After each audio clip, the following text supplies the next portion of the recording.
Thanks for joining us. This is Dr. Brandon. We're going to be talking today about 3 different areas that are essential for rolling if you are a runner. Brought across. So basically you're going to kind of make a figure 4 with your legs. You're going to rotate towards that hip. And basically what I'm going to have you do is I'm going to have you move up and down on the roller once. So once you find that spot where you kind of feel your knot. So let's just say your knot is right here.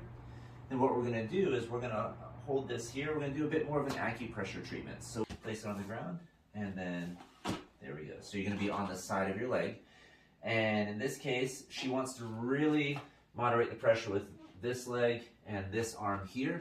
And it should only be so much pressure that you know that you're on the spot. Okay, it shouldn't be so much that your eyes are going across because it hurts so bad. We really want to just focus on just enough pressure that we know we're in that right spot. All right, so she's going to go ahead and pull herself back and forth. She's going to go ahead and scan that IT band. And just by where she stopped right there, I can tell that she found a spot. And so again, we're going to do our breathing release, which is going to be in for 4, hold for 1, out for 6 to 8. And with each one of those breaths, she's going to explore and see if she can go a little bit deeper on it. It's going to mess with them is going to be their hamstrings. And so when we're rolling the hamstrings, we can either roll them 1 at a time or 2 at a time. Typically, you're going to find that one side is going to be worse than the other. And so I tend to find that most people want to roll this 1 at a time. So what we're going to have is we're going to have a position that Paige is in here. But what she's going to do is she's going to put this foot down here.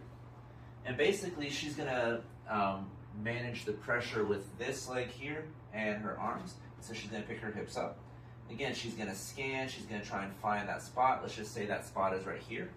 And so what she's going to do is she's going to use, use this leg, try to relax this leg, but then, again, sink into the position there onto her knot. But it doesn't need to be so heavy that she's hating life right now.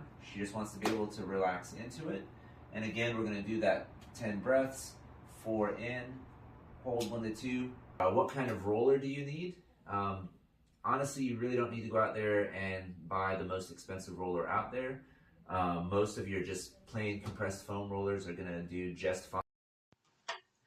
Hi, and welcome to TallahasseePT.com, home of vitamin